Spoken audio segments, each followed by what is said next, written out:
Hello everyone, आप सभी का आज एक नई सीरीज में स्वागत है जहां हम DSSB PRT 42/21 और 47/21 के लिए अगले 15 दिनों तक लगातार 15 दिन 15 पेपर सॉल्व करेंगे, जिसमें रीजनिंग के डेली हम 20 क्वेश्चन जो प्रीवियस ईयर एग्जाम हुए थे हमारे 2018-2019 में, उन एग्जाम्स को उन अलग अलग शिफ्ट में जो भी हमारे क्वेश्चंस पूछे गए थे, अगर डेली एक एक पेपर उठाएंगे, सॉल्व करेंगे, डिटेल्ड एक्सप्लेनेशन होगी और हिंदी इंग्लिश दोनों में ही ये क्वेश्चंस रहेंगे आप लोगों के लिए। पीडीएफ इसकी अवेलेबल करवाई जाएगी, तो ये बहुत इंपॉर्टेंट रहने वाला है। आगे अपना पूरे अगले महीने पूरे आपके एग्जाम है, तो आपकी बहुत हेल्प रहेगी इसमें। प्रीवियस ईयर क्वेश्चंस का बहुत इंपॉर्टेंस रहता है DSSB के सभी एग्जाम्स में, तो ये काफ़ी आपका हेल्पफुल रहेगी ये पूरी सीरीज़। और ये पूरी सीरीज़ आपकी पार्ट रहेगी 1000 क्वेश्चन सुपर सीरीज़ में, जो कि मैंने स्टार्ट करी थी, जिसमें 1000 से ज़्यादा क्वेश्चन रीजनिंग के सॉल्व कराने का मेरा एम था।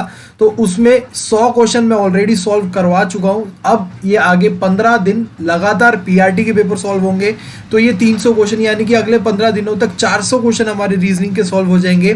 तो ये सभी सिर्फ पीआरटी के लिए नहीं, जितने भी आगे आने वाले जितने भी DSSB के एग्जाम्स हैं, क्योंकि सभी में सिलेबस सेम है रीजनिंग का, तो सभी के लिए इंपॉर्टेंट रहेगी ये सुपर सीरीज। तो आप लोग जितने आपके अलग अलग साथी हैं उन तक ये सीरीज जरूर पहुंचाना। चलिए स्टार्ट करेंगे विदाउट एनी फर्दर एड्यू। तो यहाँ पे आप देखिए, आप लोगों को बताता चलूंगा ये जो क्वेश्चंस हैं वो किस शिफ्ट में से लिए गए थे। तो ये पीडीएफ थी हमारे पास असिस्टेंट टीचर प्राइमरी, जो कि 14 नवंबर 2019 में एग्जाम करवाया गया था, 12:30 से 2:30 बजे वाली, यानी कि afternoon shift, second shift of the day थी। तो स्टार्ट करेंगे। अपना पहला क्वेश्चन अपनी स्क्रीन पे सीधा है, ब्लड रिलेशन का है ये। Pointing towards a woman, a man said she is daughter of brother of my father. जहां पे भी माई आ जाता है तो इसका मतलब ये बोलने वाला है कौन, यानी कि ये मैन है। तो सबसे पहले हम उसी को बना लेंगे कि भाई जो मैन था बोलने वाला, उसका क्या है, माई फादर्स, यानी कि मैन के जो पिताजी हैं उनके कौन, फादर हैं। की ओनली डॉटर, अगर मैन के पिता है और उनकी ओनली डॉटर है तो इसका मतलब ये उसकी बहन होंगी। ठीक है, ये ओनली डॉटर, ठीक है, ये कौन है, इस फादर की बेटी है, और इस इंसान की, इस मैन की इकलौती बहन है। ओनली डॉटर बोला गया था। तो अब दोबारा पढ़ते हैं, she is daughter of brother of my father's only daughter, मेरे पिता की इकलौती बेटी की भाई की बेटी है, यानी कि इकलौती बेटी ये, उनका भाई कौन है, ये मैन जो बोल रहा है, और उसकी बेटी यहां पे बोला गया है जिसके बारे में ये बता रहा है, जिस पॉइंट कर रहा है वुमेन। तो ये जो वुमेन थी उसके बारे में बता रहा था ये आदमी। अब पूछा गया how is women related to that man, ये औरत, ये वुमेन इस आदमी से किस तरह संबंधित है। ये वुमेन इस मैन की बेटी है। यहाँ पे हमें पूरा चार्ट समझ में आया। तो ऑप्शन नंबर 4 डॉटर है ये इसकी, इस आदमी की ये क्या है, बेटी है। आगे चलेंगे क्वेश्चन नंबर 2 पर। अगर प्लस का मतलब मल्टीप्लाई है, ठीक है, ऐसे आप हमें कोड दे रखा है और 4 हमारे पास इक्वेशन है, तो सबसे पहले हमारा काम ही होता है कि हम जो भी है नंबरिंग लिख ले अपनी, जो डिजिट्स हमें दे रखा है। फिर उसके बाद जो है जो हमारे मैथमेटिकल ऑपरेशन है उसको चेंज करेंगे। तो यहाँ पे देखिए, अब हमारे पास क्या आ गया, 16, 4 और इक्वल्स टू 43, इक्वल्स टू ही रहेगा। तो अब बोला गया कि प्लस का मतलब मल्टीप्लाई है, तो प्लस 19 और 2 के बीच में है, तो यहाँ पे आ जाएगा हमारा मल्टीप्लाई। माइनस का मतलब डिवीजन है, तो माइनस हमारा यहाँ पे था, ये हो जाएगा हमारा डिवीजन। डिवीजन का मतलब माइनस है, तो हमारा डिवीजन था 2 और 16 के बीच में, तो यहाँ पे आ जाएगा माइनस। और मल्टीप्लिकेशन का मतलब प्लस है, मल्टीप्लिकेशन हमारा यहाँ पे था, तो यहाँ पे आ जाएगा प्लस। इसी तरीके से हमें तीनों ही अलग अलग ऑप्शन सारे चेक करने होंगे। तो फटाफट हम जब चेक करेंगे तो हमारा सब कुछ चेक करने की बजाय जब भी हम ऐसी चीजें आती है तो हम सबसे पहले, वैसे तो बॉडमास रूल लगाते हैं तो डिवीजन ही चेक करेंगे। अगर हमारा डिवीजन ही नहीं हो पाता है तो उसको हम पूरा निग्लिफाई कर देते हैं, खत्म कर देते हैं, उस ऑप्शन को पूरा चेक नहीं करते हैं आगे। तो हमने देखा कि भाई 16 4 से डिवाइड होता है, जी होता है, तो अब हम इसको और भी पूरा आगे चेक करना होगा। तो यहाँ पे देखा, क्योंकि और तो सारी चीज होंगी, मल्टीप्लाई होगा, प्लस भी होगा, डिवाइड अगर हो रहा है तो ही हम आगे बढ़ेंगे, नहीं तो ऑप्शन नेक्स्ट पे चलेंगे। तो 19 इंटू 2 38, 13 प्लस में, अब यहाँ पे हमारे पास क्या है, 38 में से 4 जाएंगे तो ये आ जाएगा हमारे पास 34, और 13 प्लस में 34 हमारा क्या है, 7 और 47, जो कि हमारा बराबर नहीं है 43 के। इसका मतलब इक्वेशन नंबर 1 क्या है, रॉन्ग है। और हमसे क्या पूछी गई थी, which of the following equation is not correct, तो हमारा पहला ही ऑप्शन नॉट करेक्ट आ गया। तो यही अपनी जो ऑप्शन था सेलेक्ट कर लेंगे, क्योंकि बाकी के इक्वेशन हमारे करेक्ट होंगे। हमसे पूछा गया था नॉट करेक्ट, तो हम आगे चेक भी नहीं करेंगे। आगे चलते हैं क्वेश्चन नंबर 3 पर। ये हमारा एक सिटिंग पजल है, यहाँ पे अलग अलग फ्लोर है, तो बहुत इंटरेस्टिंग है, देखिएगा। यहाँ पे बोला गया है कि भाई 8 लोग हैं, 8 फ्लोर हैं, और यहाँ पे ऐसा बोला गया है कि सबसे लोअर मोस्ट है वो फ्लोर नंबर 1 है। तो ये जो हो जाएंगे हमारे पास फ्लोर, और यहाँ पे रहने वाले लड़के ये हो जाएंगे बॉयज, ठीक है। तो सबसे नीचे से शुरुआत करनी है, तो यानी कि ये होगा सबसे ऊपर वाला फ्लोर, 8वां फ्लोर होगा, फिर 7वां, फिर 6ठा, फिर 5, फिर 4था, फिर 3, 2 और 1। ये इस तरीके से नीचे से शुरू हुआ है। अब यहाँ पे बोला गया none of them lives on same floor, कोई भी, यानी कि 8 लड़के 8 फ्लोर अलग अलग जगह पे रहते हैं। B2 lives on even numbered floor, B2 जो है वो इवन नंबर पे रहता है, तो यानी कि वो 1 पे नहीं रहेगा, 3 पे नहीं रहेगा, और फिर 5 पे नहीं रहेगा, 7 पे भी नहीं रहेगा। तो अब 8, 6, 4 और 2 में से एक जगह B2 रह सकता है। आगे चलते हैं। Only B4 lives between B1 and B5, ठीक है। B8 lives on lower most floor, तो यानी कि सबसे नीचे, यानी कि फ्लोर नंबर 1 पे कौन रहता है, B8 रहता है। आगे चलते हैं। B1 लिव्स अबाउ B5, यानी कि B1 जो है वो B5 से ऊपर रहता है। और हमने पहली जो लाइन पढ़ी थी उसमें क्या बोला गया था, B4 only B4 lives between B1 and B5। तो ये 3 जो हमारे पास है, ये हमारा एक ग्रुप बन गया, B1, B4 और B5, ये तीनों इकट्ठे आएंगे। B4 lives on odd numbered floor, जो B4 है वो ऑड नंबर्ड फ्लोर पे है, इवन पे नहीं रहता है, ठीक है। चले आगे बढ़ते हैं। B2, B3 and B6 does not live below B7, यानी कि कहने का मतलब है B2, B3 और B6 ये ऊपर रहेंगे, और नीचे, इससे नीचे ही रह सकता है B7, इनसे ऊपर नहीं रहेगा, ठीक है। B2 lives just about B6, तो B2 जो है वो B6 के जस्ट ऊपर रहता है, ठीक बात है। If B3 lives on 5th floor, 5th floor पे B3 रहता है, तो अब हमसे पूछा गया है कि 3 ऑफ द फॉलोइंग जो ऑप्शंस है वो सेम लॉजिक से है। बस ये हमारे पास डेटा गिवन था, अब इसी को देखते हुए हम यहाँ पे लॉजिक लगाएंगे। तो सबसे पहले तो हमें देखना है कि भाई B2 और B6 हमारे इकट्ठे आएंगे, तो यहाँ पे हम इन दोनों को फिट करने की कोशिश करेंगे।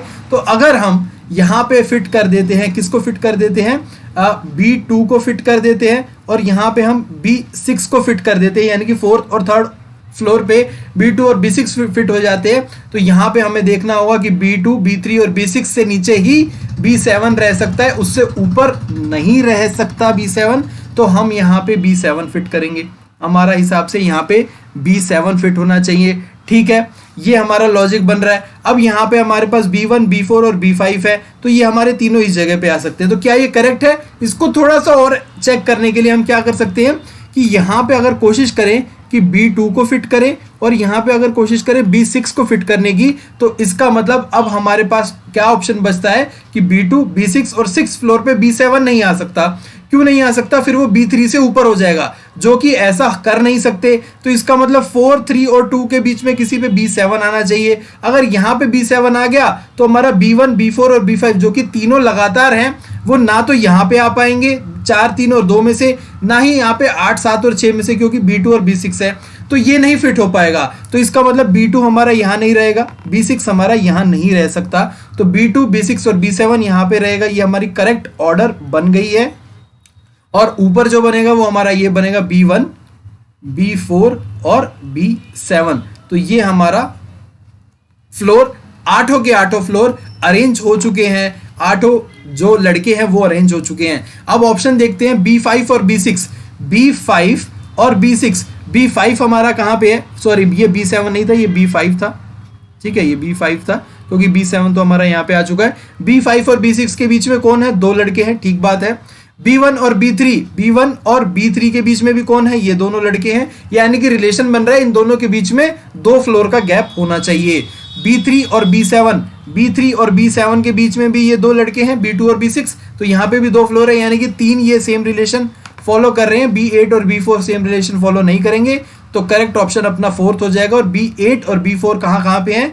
B8 फर्स्ट पे है और B4 सेवंथ पे है, यानी कि बीच में हमारे 5 हैं। तो ये हमारा जो रिलेशनशिप था वो फॉलो नहीं कर रहा। अच्छी पजल थी, इंटरेस्टिंग थी, उम्मीद है मजा आया होगा आप लोगों को और समझ में आ गई होगी। अगला क्वेश्चन देखते हैं, क्वेश्चन नंबर 4। यहाँ पे बोला गया कि जैसे डेन लायन से रिलेटेड है या फिर लायन डेन से रिलेटेड है, तो वैसे क्वेश्चन मार्क नेस्ट से कैसे रिलेटेड होगा? लायन का घर क्या होता है? डेन। और यहाँ पे पूछा गया क्वेश्चन मार्क, ये नेस्ट किसका घर होता है? बर्ड का घर होता है, चिड़िया का घर होता है, पक्षी का, चिड़िया नहीं कहूंगा, पक्षी का घर होता है। तो बर्ड यहाँ पे करेक्ट है, कैट का नहीं होता, क्रोकोडाइल का नहीं होता, डॉग का नहीं होता। अगला भी सेम ही क्वेश्चन है, बोला गया फील्ड और फार्मर, तो यानी कि फील्ड में कौन काम करता है? फार्मर काम करता है, यानी कि एक जगह है और उसमें काम करने वाला है। तो फैक्ट्री में कौन काम करता है? वर्कर। ये हमारा पहला ही ऑप्शन करेक्ट हो गया। बाकी चेक कर लेते हैं। थिएटर में कौन काम करता है? साइंटिस्ट थिएटर में काम नहीं करते। रेस्टोरेंट में कौन काम करता है? शेफ काम करते हैं, वेटर काम करते हैं, डॉक्टर काम नहीं करते। सर्वेंट हाउस, यहाँ पे हो सकता है कि सर्वेंट कहाँ काम करते हैं, बट यहाँ पे अब हमारा प्लेस मैटर करेगा कि पहला जो है, जो पहला वर्ड है वो हमारी जगह है। यहाँ पे पहला वर्ड क्या है? जो काम करने वाला है, पर्सन है। तो अगर हाउस यहाँ पे पहले होता और सर्वेंट बाद में होता तो सही हो जाता, बट यहाँ पे ये गलत होगा। तो ऑप्शन नंबर 4 हमारा रॉन्ग हो गया, ऑप्शन नंबर 1 करेक्ट है। आगे चलते हैं, रमेश वॉक्स 19 किलोमीटर। तो फटाफट आप लोग जो डायरेक्शन डिस्टेंस है उतने इतना कंफर्टेबल नहीं है, तो उनके लिए मैं बताना चाहूंगा कि आप लोग फटाफट एक छोटी सी डायरेक्शन बना लीजिए यहाँ पे ऐसे फटाफट करके कि नॉर्थ ये है, साउथ ये है, ईस्ट ये है और वेस्ट ये है। अब उसके बाद आपको कंफर्ट हो जाएगा। रमेश वॉक्स 19 किलोमीटर वेस्ट, अगर मान लीजिए ये स्टार्टिंग पॉइंट है तो 19 किलोमीटर वो वेस्ट की तरफ चलता है। ही टर्न्स राइट, आप लोगों को मैंने पढ़ा रखा है डायरेक्शन एंड डिस्टेंस, तो उसमें हम क्या करते हैं? लेफ्ट हैंड उठाते हैं, जिस तरफ वो चला उस तरफ हमारा हाथ करते हैं, और जहां पे हमारा हाथ मुड़ जाता है वो हमारा क्या होता है? राइट साइड होती है, और नाखून वाला साइड क्या होता है? लेफ्ट साइड होती है। अब हमें क्या करना है? राइट मुड़ना है, तो हमारा हाथ कहाँ मुड़ रहा है? ऊपर की तरफ। तो ये राइट का इसका मतलब है ऊपर जा रहा होगा, यहां से ऊपर गया है, और ऊपर वो कितना चला है? 33 किलोमीटर चला है। तो ये हो गया हमारा 33 किलोमीटर उसने ट्रेवल करा। Now he walk south direction, यानी कि यहाँ पे पहुंचने के बाद साउथ डायरेक्शन, यानी कि साउथ का है, नीचे की तरफ है, तो वापस वो नीचे की तरफ चलता है, इसी पाथ पे मुड़ता नहीं है, ना लेफ्ट मुड़ा ना राइट मुड़ा, वो इसी पाथ पे नीचे की तरफ चला। और उसने बोला कि वो 14 किलोमीटर, तो यानी कि यहां तक ये हम मान लेते हैं कि ये 14 किलोमीटर चला होगा। ठीक है, अब वो नाउ ही टर्न्स लेफ्ट, अब वो नीचे की तरफ आ रहा था। ये हमारा साइड कौन सा होता है? राइट, नाखून वाला साइड लेफ्ट, तो हमारा क्या हो जाएगा? इस साइड लेफ्ट हो जाएगा, इस साइड मुड़ेगा। और अब बोला गया नाउ ही वॉक्स 13 किलोमीटर्स, तो ये है हमारा 13 kilometre. And reach point J, ये पॉइंट है, ये है J point. He against turn left, turn left का मतलब अब इस तरफ जा रहा था, तो नाखून वाली साइड ऊपर है तो ऊपर की तरफ मुड़ेगा, और 2 किलोमीटर चलता है, वो ऊपर की तरफ है तो 2 किलोमीटर चला। यहां से ये कितना हो गया? 2 किलोमीटर हो गया। और ही फाइनली टर्न्स राइट, ऊपर जा रहा था इस तरफ चला तो 6 किलोमीटर वो राइट चलेगा, 6 किलोमीटर राइट चला। इस पॉइंट पे ये फाइनल पॉइंट हो गया। ये स्टार्टिंग पॉइंट था, ये उसका फाइनल पॉइंट था। ठीक है, अब यहां पे बोला गया है how far he is now from starting point. Starting point से कितनी दूर है भाई? स्टार्टिंग पॉइंट से और फाइनल पॉइंट के बीच की दूरी निकालनी है, तो टोटल ये 33 है, बीच में चला 14 और ऊपर वापस गया था 12, तो यानी कि ये पॉइंट कितना दूर होगा? 33 माइनस 14 प्लस में 2, तो ये कितना हो जाएगा? 33 माइनस 12, यानी कि 3 में से 2 1, 3 में से 1 2, तो यानी कि 21 किलोमीटर यहाँ पे ऊपर होगा। इन दोनों के बीच में कितनी दूरी है? 21 किलोमीटर की। कितनी दूरी है? 21 किलोमीटर की दूरी है। तो 21 हमारे पास 2 ऑप्शन में आ रहे हैं, बाकी तो हम रिजेक्ट कर देते हैं, ऑप्शन 1 और ऑप्शन 4। अब 21 किलोमीटर में है। अब अगला पॉइंट जो है वो बहुत इंपॉर्टेंट है, जो क्वेश्चन पूछा गया है, in which direction is point J from starting point. अब क्या पूछा गया था?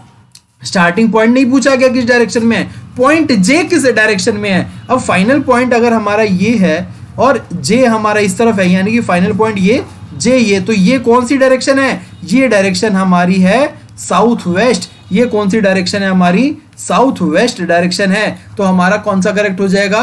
21 किलोमीटर एंड साउथ वेस्ट, यानी कि ऑप्शन नंबर सेकंड करेक्ट हो जाएगा। तो इस तरीके से इस पजल को, इस इस डायरेक्शन एंड डिस्टेंस वाली क्वेश्चन को हमें सॉल्व करना था। बहुत इंटरेस्टिंग था, बहुत प्यारा क्वेश्चन था, आप लोगों को उम्मीद है समझ में आया होगा। नेक्स्ट क्वेश्चन करते हैं। यहाँ पे सेम लॉजिक बताना है। तो यहाँ पे हमने देखा कि KTPGHRSINGMTLMNO, तो हम थोड़ा सा ध्यान देके देखेंगे तो K और P हमारे क्या होते हैं, अपोजिट वर्ड्स होते हैं। KP हमारा अपोजिट वर्ड होता है, G और T अपोजिट वर्ड होता है, यानी कि GT रोड जो याद करा हुआ हमने अपोजिट वर्ड होता है। HS हायर सेकेंडरी हमारा अपोजिट होता है। R और I यानी कि इंडियन रेलवेज अपोजिट लेटर होते हैं। N और M यानी कि मैन बनाता है, MAN मैन, तो वो हमारा अपोजिट होता है। GT अभी हमने देखा, तो हमने देखा कि पहला 2 अल्फाबेट है हमारे डैश के इस तरफ और 2 अल्फाबेट है हमारे डैश के इस तरफ। तो हमारा जो पहला है वो पहले वाले से, जो दूसरा अल्फाबेट है वो दूसरे वाले का अपोजिट है। अब यहां से देखेंगे तो L का अपोजिट क्या होता है, L का अपोजिट होता है भाई लव से आप याद करेंगे कि L का अपोजिट होता है O और V का अपोजिट होता है E, या फिर O का अपोजिट होता है L और E का अपोजिट होता है V। ठीक है, तो L का अपोजिट होना था O, जो कि इन्होंने नहीं करा। इन्होंने क्या कर दिया कि पहले वाले को बाद वाले यानी कि पहले का दूसरे अल्फाबेट से इन्होंने अपोजिट बता दिया, उसी तरीके से M का N से अपोजिट बता दिया। ये हमारा सेम रिलेशन फॉलो नहीं कर रहा, ये तीनों सेम रिलेशन फॉलो कर रहे हैं और fourth option same relation follow नहीं कर रहा, इसलिए हमारा odd one out fourth option हो जाएगा। नेक्स्ट क्वेश्चन 24N16 यानी कि 24N16A4 इक्वल्स टू 12। अब हमें देखना है क्या हम मैथमेटिकल ऑपरेशन लगाए कि यहाँ पे है ये हमारा सही हो जाए। तो हमने थोड़ा सा दिमाग लगाया कि भाई 12 की तरफ जाना है, यानी कि 24 से हमें 12 की तरफ जाना और बीच में 16 भी है, तो हम डिवाइड नहीं कर सकते। डिवाइड करेंगे तो पॉइंट में आ जाएगा, मल्टीप्लाई करेंगे तो और बड़ी रकम हो जाएगी। तो हमने क्या करा, सब्ट्रैक्ट करने की कोशिश करी। तो हमने क्या करा, n की जगह पे सब्ट्रैक्ट रखा, 24 में से 16 गए तो 8 बचा, यहाँ पे 8 आ गया और ये 4 है और 12 लाना है, तो हम a की जगह प्लस रख देते हैं 4, तो 8 प्लस में 4 ये हो गया 12। अब हमारा लॉजिक क्लियर हो गया कि n की जगह हम माइनस रखेंगे और a की जगह प्लस रखेंगे। अगर चाहें तो आप इसमें भी पुट कर के देख सकते हैं, हमारा करेक्ट लॉजिक बन रहा है। अब हम फाइनल जो इक्वेशन दे रखी है उसमें पुट कर देंगे। तो बोला क्या गया 48n, n का क्या मतलब है माइनस, 16 a का मतलब है प्लस और ये 15, तो आंसर क्या आना चाहिए -16 + 15, ये हो जाएगा -1। 48 - 1 कितना हो जाएगा 47। आंसर हमारा ऑप्शन नंबर 1 करेक्ट हो जाएगा। क्वेश्चन नंबर 9, 8 पर्सन्स ABCD, ये हमारे sitting in circular table. Circular table में बैठे हुए हैं भाई 8 लोग, तो 8 लोगों को बिठाना है तो हम इस तरीके से बिठा देंगे। ये हमारी सर्कुलर टेबल है और सबसे इंपॉर्टेंट चीज इन्होंने क्या बोल दी है कि फेसिंग टुवर्ड सेंटर, यानी कि अंदर की तरफ देख रहे हैं। और जब अंदर की तरफ देखेंगे तो ये साइड क्या हो जाएगी, लेफ्ट हो जाएगी, सॉरी राइट हो जाएगी, और ये वाली साइड क्या हो जाएगी, लेफ्ट साइड हो जाएगी। यानी कि बोला जाएगा राइट की तरफ बैठा है तो राइट हमारा किस तरफ होगा, इस तरफ, और लेफ्ट कहाँ हो जाएगा हमारा, क्लॉकवाइज लेफ्ट, और एंटी क्लॉकवाइज हमारा क्या हो जाएगा, राइट हो जाएगा। आगे चलें, क्वेश्चन पढ़ते हैं अब।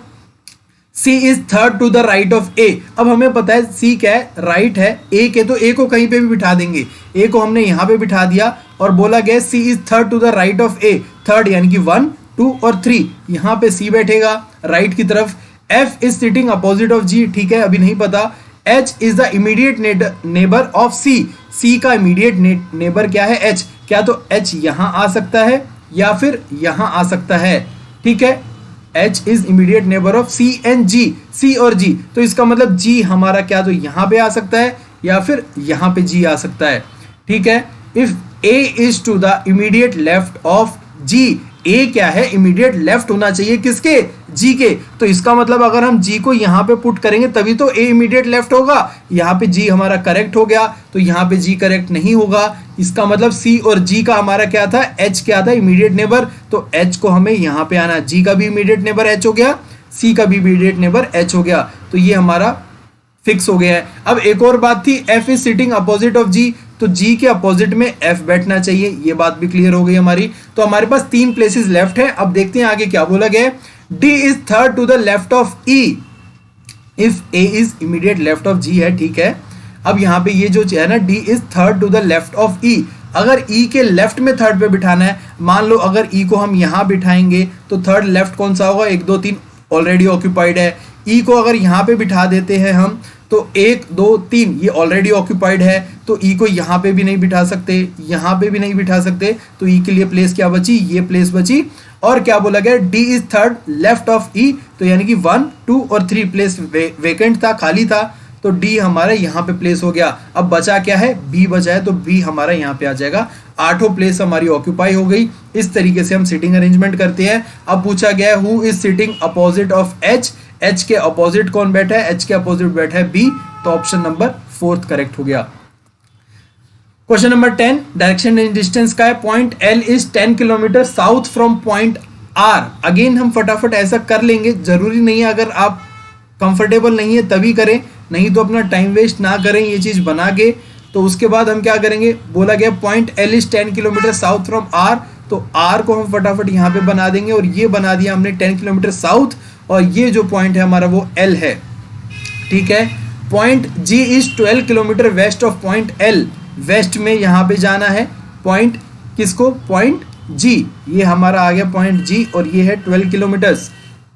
Point M is 13 kilometre south of point G, ठीक है। पॉइंट एम जो है वो 13 किलोमीटर साउथ है पॉइंट जी के, ये 13 किलोमीटर्स है। And point T is 4 kilometre east of point M, ये हमारा 4 किलोमीटर आ जाता है, और ये हमारा है पॉइंट टी।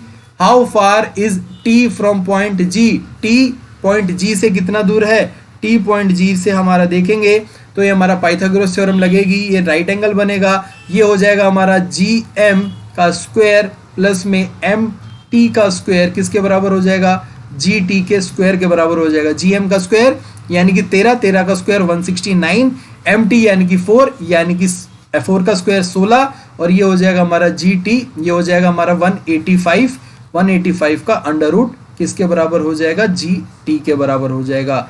ये हमने पाइथागोरस थ्योरम लगाई क्योंकि डिस्टेंस पूछी गई थी हमारी जी और टी के बीच में। हमारे पास ऑप्शन 3 हमारा इसी फॉर्मेट में है, तो ऑप्शन नंबर 3 हमारा करेक्ट हो जाएगा।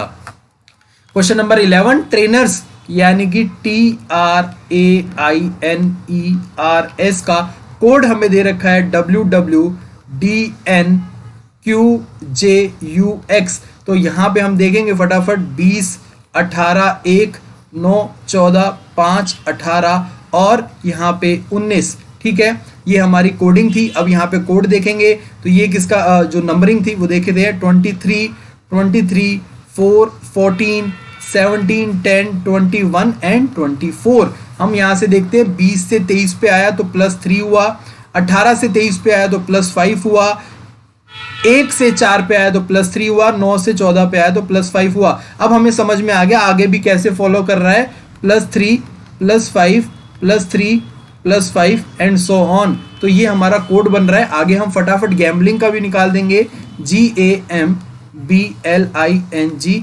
गैम्बलिंग का कोड क्या होता है 7, 1, M यानी कि 13, B यानी कि 2, L यानी कि 12, I यानी कि 9, N यानी कि 14, G यानी कि 7।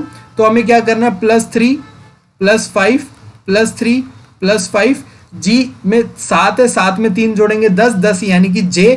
तो अपने पास ऑप्शन कितने खत्म हो गए यहाँ पे, ऑप्शन नंबर 2 खत्म हो गया क्योंकि L से शुरुआत है, ऑप्शन नंबर 4 खत्म हो गया क्योंकि K से शुरुआत है। तो G और J यानी कि फर्स्ट ऑप्शन और थर्ड ऑप्शन में है। उसके बाद 1 में 5 जोड़ेंगे 6, 6 यानी कि F हो जाता है। हमारे ऑप्शन नंबर 3 में E था तो थर्ड भी ऑप्शन खत्म हो गया, अपने पास यही ही बचा। तो पूरा का पूरा टाइप करने यानी कि कोड करने की जरूरत भी नहीं पड़ी। हमने सिर्फ 2 ही पहले अल्फाबेट देखे, उसी से हो गया पूरा हमारा। तो आगे भी कंफर्म कर लेंगे, 13 में 3 जोड़ेंगे 16, 16 यानी कि P, 2 में 5 जोड़ेंगे 7, 7 यानी कि अपना G। तो ये अपना पूरा वही बन रहा है JFPJ, और आगे भी इसको फॉलो पूरा करने की जरूरत नहीं, करेक्ट ऑप्शन हमें मिल गया है। तो आगे चलते हैं क्वेश्चन नंबर 12 पर। नो L इज R, कोई भी N R, नो कोई भी सॉरी N नहीं L, कोई भी L R नहीं है, कोई भी L R नहीं है। इस तरीके से बनाएंगे हम। नो R इज M, कोई भी R M भी नहीं है भाई, ठीक है। ऑल M R N, सारे के सारे क्या है M N है। तो ये हमारा वेन डायग्राम बन गया स्टेटमेंट के अकॉर्डिंग। अब चेक कर लेंगे conclusion. No N is R, क्या सारे के सारे N R है? नहीं, ऐसा नहीं है। सिर्फ ये जो हिस्सा है शेडेड वाला पार्ट, ये तो N हो सकता है, ऐसा कुछ नहीं कहा, सिर्फ m वाला हिस्सा r नहीं हो सकता, n वाला हिस्सा तो r हो सकता है। तो पहला जो कंक्लूजन था वो रॉन्ग हो गया। सम m r l, कुछ m l है ऐसा कुछ हमें दिख नहीं रहा, हो सकते हैं बट पॉसिबिलिटी हमें बतानी नहीं है, डायरेक्ट हमारे वेन डायग्राम में नहीं दिख रहा, तो इसीलिए हम यहाँ पे कंक्लूजन नंबर 2 को भी रॉन्ग करेंगे। नो r इज l, कोई भी r l नहीं है, साफ दिख रहा है कि भाई l अगर r नहीं है तो r भी l नहीं हो सकता। तो ऑप्शन नंबर 3 यानी कि कंक्लूजन नंबर 3 हमारा फॉलो हो रहा है, तो इसीलिए हमारा only conclusion 3 follows, option 4 correct हो जाएगा। क्वेश्चन नंबर 13 में बताना है कि जैसे ट्राइंगल, ये पहली वाली इमेज दूसरी वाली से संबंधित है, तो तीसरी इमेज चौथे से कैसे संबंधित होगी। तो हमने देखा कि भाई ट्राइंगल के ये बाहर ऐसे एक्सटेंड हो गया आर्म और सर्कल बन गया, तो ऐसे ही हम इसमें क्या करेंगे, एक्सटेंड हो गया और राइट साइड में सर्कल बनाए, एक्सटेंड हो गया राइट साइड में सर्कल बनाए, नीचे की तरफ एक्सटेंड होगा राइट साइड में सर्कल बनेगा, और ये एक्सटेंड हो गया और इस साइड में हमारा सर्कल बनेगा। तो ये हमारा पूरा इमेज बनना चाहिए, तो हमारा ऑप्शन नंबर 2 करेक्ट हो जाएगा। आगे चलेंगे, बोला गया है 17 KT, 19 PZ, 21 UF, 29 ZL, 31 ER, इनमें से रॉन्ग टर्म कौन सी है। तो यहाँ पे हम देखेंगे तो सबसे पहले देखिए 17 में 2 जोड़ा 19, 19 में 2 जोड़ा 21, 21 में फिर 2 जोड़ते तो हमारा 23 आता, बट 29 आ गया। तो मान लीजिए अगर हम इसमें 2 जोड़ते तो 23, 23 में फिर हमें 2 जोड़ते तो यहाँ पे 31 नहीं हो सकता, तो इसका मतलब 29 रॉन्ग नहीं है। 29 रॉन्ग होने के लिए ये और ये हमारा करेक्ट होने चाहिए थे, बट ये हमारा इसके बाद तो पूरा ही फॉर्मेट बिगड़ गया। तो अब क्या, तो हमारा अल्फाबेट में कुछ चेंजेस हैं, उसके हिसाब से देखना होगा। तो हमने देखा कि अल्फाबेट तो हमारा लगभग सेम बन रहा है, कोई हमारी चेंजेस नहीं आ रही। के यानी कि 11, टी यानी कि 20, पी यानी कि 16, जेड यानी कि 26, यू यानी कि 21, एफ यानी कि 6, जेड यानी कि 26, एल यानी कि 12, ई यानी कि 5, आर यानी कि 18। तो 11 में 5 जोड़ा तो 16, 16 में 5 जोड़ा 21, 21 में 5 जोड़ा 26, 26 में 5 जोड़े 5, ये तो अपना फॉर्मेट सही बन रहा है। आगे देख लेते हैं, 20 में 6 जोड़ा 26, 26 में 6 जोड़ा 6, 6 में 6 जोड़ा 12, 12 में 6 जोड़ा 18। तो इसका मतलब भाई अल्फाबेट का जो ऑर्डर है हमारा वो तो बिल्कुल सही बन रहा है। अब यहाँ पे नंबरिंग में ही कुछ गड़बड़ हुई है, तो उसको कैसे देखेंगे। हमने देखा कि भाई हमारा जो ऐड करने पर या फिर सब्ट्रैक्ट करने पर तो कुछ नहीं बन रहा है। हमने ध्यान से देखा तो 17 हमारा प्राइम नंबर है, 19 हमारा उससे अगला प्राइम नंबर है, 21 हमारा प्राइम नंबर नहीं है, 29 हमारा प्राइम नंबर है और 31 हमारा प्राइम नंबर है। तो यानी कि अगर 19 से अगला प्राइम नंबर ढूंढना था तो 19 से अगला प्राइम नंबर होता 23, तो यहाँ पे 23 करेक्ट होना चाहिए था, 23 UF होना चाहिए था, ना कि 21 UF है। तो यहाँ पे नेक्स्ट प्राइम नंबर 23 से नेक्स्ट प्राइम नंबर 29 होता है, उसके बाद नेक्स्ट 31। तो ये अपना ऑर्डर फॉलो हो गया, तो यहाँ पे 23 UF करेक्ट है, ना कि 21 UF। तो रॉन्ग नंबर ऑप्शन नंबर 4 हो गया। क्वेश्चन नंबर 15, क्वेश्चन नंबर 15 हमारा है, आप लोगों के लिए है, आप लोगों को जवाब देना है। मैं आप लोगों को एलिमिनेशन मेथड इसमें पेपर फोल्डिंग में बता चुका हूं, तो प्लीज यहाँ पे ये क्वेश्चन नंबर 15 का आंसर आप लोग कमेंट करके बताएंगे। बहुत इजी क्वेश्चन है, आप लोगों को पूरी प्रैक्टिस करवा चुका हूं पेपर फोल्डिंग एंड कटिंग की, तो इस क्वेश्चन का आंसर आप लोग कमेंट करके जरूर बताना। आगे चलते हैं, क्वेश्चन नंबर 16 में बोला गया मैमल्स, वेल और एलिफेंट का वेन डायग्राम क्या बनेगा। वेल भी मैमल होती है और एलिफेंट भी मैमल होता है, तो मैमल का तो पूरा सर्कल बन जाएगा, और वेल और एलिफेंट दोनों अलग अलग है बट मैमल होते हैं तो ये इसके अंदर आ जाएंगे। ये वेल हो जाएगा, ये एलिफेंट हो जाएगा और ये पूरा बड़ा सर्कल मैमल। तो ऑप्शन नंबर 1 करेक्ट हो जाएगा। यहाँ पे हमारे पास है JR 13, MO 27, PL 55, SI 111 और उससे नेक्स्ट हमें नंबर ढूंढना है। तो यहाँ पे क्या होगा, J यानी कि 10, R यानी कि 18, M यानी कि 13, O यानी कि 15, P यानी कि 16, L यानी कि 12, S यानी कि 19, I यानी कि 9। तो यानी कि 10 में 3 जोड़ा 13, 13 में 6 जोड़ा 3 जोड़ा 16, 16 में 3 जोड़ा 19, 19 में अगर हम 3 जोड़ेंगे तो क्या आएगा 22, यानी कि हमारा आना चाहिए V। तो हमारे पास थर्ड ऑप्शन और फोर्थ ऑप्शन तो रिजेक्ट हो गया है। अब हमारा देखेंगे 18, 18 में से 15 यानी कि 3 माइनस 12, 12 में से 3 माइनस 9, 9 में से 3 माइनस 6, 6 यानी कि F। तो भाई दोनों में ही F है। अब कैसे करेंगे, अब देखा भाई 13 से 27, 27 से 55, 55 से 111 क्या हो रहा है, 13 मल्टीप्लाइड बाय 2 26 प्लस में 1, 26 प्लस में 1 27, 27 multiplied by 2 54 plus 1 55, 55 multiplied by 2 110 plus में 1 110 प्लस में 1 111, तो इसका मतलब मल्टीप्लाइड बाय 2 और प्लस में 1, तो मल्टीप्लाइड बाय 2 करा हमने तो क्या आया हमारा 222 प्लस में 1 करा तो ये आ जाएगा 223। ये हमारा नेक्स्ट मिसिंग नंबर था, तो VF 223 करेक्ट हो जाएगा, ऑप्शन नंबर 2 करेक्ट है। Next question, from the figure identify how many employees are strong, कितने एम्प्लॉइज हमारे स्ट्रांग हैं, आकृति में पहचानिए कितने कर्मचारी मजबूत हैं।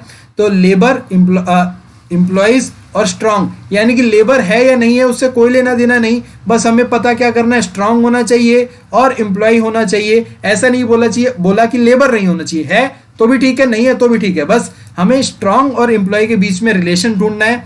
तो स्ट्रांग हमारा ये है स्क्वायर है, और स्ट्रांग हमारा क्या है सर्कल, और एम्प्लॉय हमारा क्या है ये स्क्वायर या फिर रेक्टेंगल जो भी है ये उसके अंदर है। तो इन दोनों के अंदर कॉमन क्या है, 4 इन दोनों के अंदर आ रहा है, 8 भी इन दोनों के अंदर आ रहा है। तो स्ट्रांग एम्प्लॉय कौन कौन से हो जाएंगे, 8 प्लस में 4 12 स्ट्रांग एम्प्लॉय हो जाएंगे, तो ऑप्शन नंबर 2 करेक्ट हो जाएगा। क्वेश्चन नंबर 19 हमारा, arrange the following words according to the dictionary.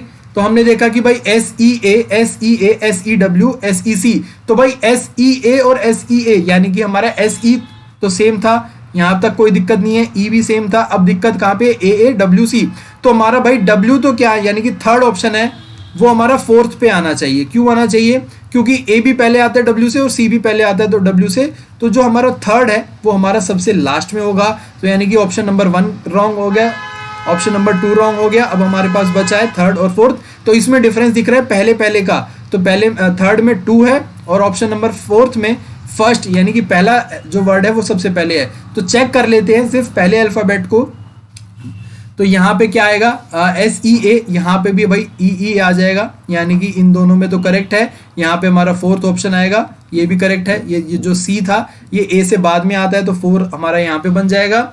इन दोनों के बीच में A करेक्ट था, फिर आ जाता है LR, L कितना होता है 12, R कितना होता है 18, तो इसका मतलब L पहले आता है R बाद में आता है, तो ऑप्शन नंबर 1 पहले आएगा, और सॉरी वर्ड नंबर 1 पहले आएगा और वर्ड नंबर 2 बाद में आएगा, तो ये पूरा बन जाएगा 1 2 4 3, तो ऑप्शन नंबर 4 जो हमारा यही बता रहा है 1 2 4 3 करेक्ट हो जाएगा।